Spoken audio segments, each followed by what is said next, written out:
Mission Chandrayaan 3 पूरे देश को बेसब्री से इंतजार है। प्रत्येक भारतीय वासी के साथ पूरी दुनिया की निगाहें इस मिशन पर टिकी है। इस मिशन की सफलता से भारत एक नया इतिहास रचने जा रहा है। चंद्रयान 2 2019 की इन तस्वीरों को शायद ही कोई भारतीय होगा जो भुला पाएगा, जब विक्रम लैंडर की संपर्क टूटने के बाद इसरो के साइंटिस्ट और हर भारतीयों के दिल दहला दिया था। चांद की सतह से करीब 2.1 किलोमीटर ऊपर से चंद्रयान 2 में गड़बड़ शुरू हो गई और वे अपने रास्ते भटक गया था। अगर उस समय भारत चांद पर विक्रम लैंडर को सही सलामत उतार देता तो भारत चांद पर उतरने वाला चौथा देश बन जाता। शायद कुदरत को कुछ और ही मंजूर था। इससे पहले अमेरिका, रसिया और चाइना अपना स्पेसक्राफ्ट लैंड करवा चुका है, लेकिन भारत ने अब तक हार नहीं मानी। उस अनसक्सेसफुल मिशन को सक्सेसफुल में बदलने के लिए इसरो ने फिर से बाउंस बैक करने जा रहा है। ये मिशन इसरो के लिए बेहद ही खास है, जिसे 14 जुलाई 2023 को दोपहर 2:35 में लॉन्च करने जा रहा है। GSLV Mark 3 के भरपूर शक्ति के साथ चंद्रयान 3 श्री हरिकोटा सतीश धवन स्पेस सेंटर से लॉन्च किया जाएगा। लैंडर को चांद की सतह पर सफलतापूर्वक लैंड करवाना बेहद ही चैलेंजिंग इसलिए बन जाता है क्योंकि अब तक दुनिया के जितने भी देशों ने चंद्रमा पर अपने यान भेजे हैं, उन सभी के लैंडिंग चांद के उत्तरी ध्रुव पर हुई है, लेकिन चंद्रयान 3 चांद के दक्षिणी ध्रुव पर उतरने जा रहा है। लेकिन यहाँ लैंड करना काफी मुश्किल हो जाता है क्योंकि दक्षिणी ध्रुव पर किसी भी चीज से डायरेक्ट कम्युनिकेट नहीं किया जा सकता और न ही हम चांद के दक्षिणी ध्रुव को डायरेक्ट ऑब्जर्व कर सकते हैं। इसलिए यहाँ लैंडिंग करवाना काफी कॉम्प्लिकेट बन जाता है। यहाँ गलती की कोई गुंजाइश नहीं रहती क्योंकि एक मिस्टेक से पूरे मिशन फेल हो सकता है। हमें इस एरिया के ज्यादा इन्फॉर्मेशन नहीं होने के कारण हम वहाँ की जियोलॉजी और सरफेस स्ट्रक्चर के बारे में ज्यादा नहीं जानते, इसलिए चांद के इस पोर्शन में लैंड करवाना काफी चैलेंजिंग हो जाता है। यहाँ के सरफेस में काफी मात्रा में क्रिएटर्स मौजूद हैं और यहाँ लैंडिंग करवाने के लिए समतल सतह ढूंढना काफी मुश्किल हो जाता है, इसलिए किसी भी वक्त लैंडर के फिसलने और नष्ट होने का खतरा बना रहता है। इसरो के चंद्रयान 2 यही लैंड करवाते वक्त विफल होकर क्रैश लैंड हुआ था। आप सोच रहे होंगे अगर दक्षिणी ध्रुव पर लैंड करवाना इतना कॉम्प्लिकेट है तो इसरो उस जगह पर दोबारा लैंड क्यों करवाना चाहता है? वहाँ ऐसा क्या है? तो मैं आपको बता दूं, 2008 में चंद्रयान 1 ने चांद के दक्षिणी ध्रुव पर पानी की खोज की थी और आगे चलकर नासा के लूनर रिकॉनेसेंस ऑर्बिटल ने ये कंफर्म किया था कि वाकई चांद के दक्षिणी ध्रुव पर पानी मौजूद है। चांद के इस इलाके में कई ऐसे क्रिएटर्स मौजूद हैं जहाँ कभी सूर्य की रोशनी नहीं पड़ती, जिसके कारण ये सूर्य के रेडिएशन से बचे रहते हैं। हमें वहाँ पानी मिल सकता है और यही कारण है यहाँ जीवन का अंश भी मिल सकता है। अगर हमें जीवन के संकेत मिले तो वह एक बहुत बड़ी खोज होगी। पूरे देश को इसका बेसब्री से इंतजार है।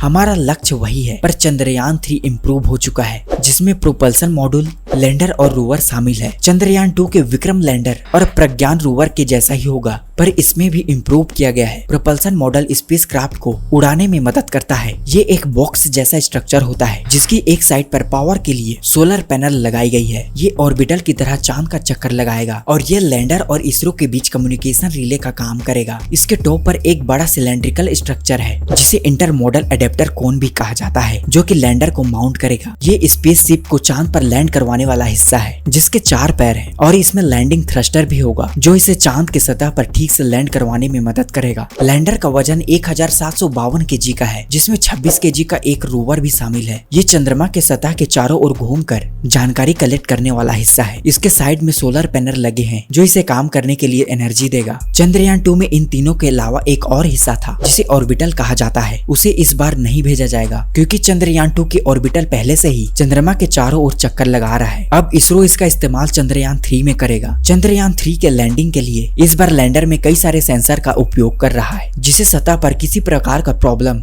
या किसी रुकावट से टकराए बिना सतह पर लैंड करवाने में मदद करेगा। अगर इसमें कोई भी एक सेंसर में ग्लिच आता है तो दूसरा सेंसर उसकी जगह ले लेगा। इसकी ऊंचाई को कंट्रोल करने के लिए रिएक्शन व्हील्स का उपयोग किया गया है। इसके कम्युनिकेशन के लिए एक्स बैंड एंटीना यूज किया जाएगा जो कि हमें डीप स्पेस नेटवर्क से जोड़ी रखेगा। इसके साथ ही लैंडर के एक कंपार्टमेंट में रोवर भी मौजूद होगा जो कि एक रैम की सहायता से सरफेस पर उतारा जाएगा। बिल्कुल चंद्रयान 2 की तरह रोवर के 6 पहियों का एक रेक्टेंगुलर चेसिस होगी जिसमें कई नेविगेशन कैमरे लगे होंगे। एनर्जी के लिए सोलर पैनल और डेटा ट्रांसफर के लिए कुछ एंटीना भी इस पर लगाई गई है। रोवर सबसे पहले लैंडर को डेटा ट्रांसमिट करेगा। लैंडर चांद के ऑर्बिट में मौजूद प्रोपल्सन मॉड्यूल को और फिर वहां से डायरेक्ट इसरो को डेटा ट्रांसफर करेगा। लैंडर में एक और इंस्ट्रूमेंट मौजूद है जिसका नाम चंद्रा सरफेस थर्मोफिजिकल वाला एक्सपेरिमेंट है जो चांद के सतह की थर्मल प्रॉपर्टी को एनालाइज करेगा और अलग अलग कंडीशन को देखेगा कि यहाँ का सरफेस थर्मल बिहेवियर कैसा रहता है। इसमें instrument for lunar seismic activity भी लगाया गया है जो कि चांद के भूकंपीय घटनाओं के बारे में जांच करेगा। इसके अलावा the radio anatomy of moon bound hypersensitive ionosphere and atmosphere यानी रंबा नाम का इंस्ट्रूमेंट भी लगाया गया है। यह इंस्ट्रूमेंट चांद के एनवायरनमेंट में मौजूद गैस और प्लाज्मा को स्टडी करेगा। लैंडर में passive laser retro reflector array भी मौजूद है जो कि इसरो को नासा द्वारा मिला है। ये पृथ्वी और चंद्रमा के बीच की दूरी को नापने के लिए लगाया गया है। एक और इंस्ट्रूमेंट लगाया गया है जो चांद के सतह पर रहकर पृथ्वी की जांच करेगा, जिसे spectropolarimetry of habitable planet earth कहते हैं। लैंडर चांद के एक लूनर दिन तक रहेगा। एक लूनर दिन धरती के 14 दिनों के बराबर होता है। चंद्रयान 3 का लक्ष्य वो डेटा कलेक्ट करना है जिससे चांद पर मानव बस्ती बसाने की एक कदम और आगे बढ़ जाएगा। इसरो का कहना है कि चंद्रयान 3 के लैंडर और रोवर को वही नाम देने का फैसला किया है जो चंद्रयान 2 के लैंडर और रोवर के नाम थे। आपको बता दें कि चंद्रयान 3 के लैंडर का नाम विक्रम ही होगा जो भारतीय अंतरिक्ष कार्यक्रम के जनक विक्रम साराभाई के नाम पर रखा गया है। इस रोवर का नाम प्रज्ञान होगा। चंद्रयान 3 मिशन के तहत इसरो 23 से 24 अगस्त को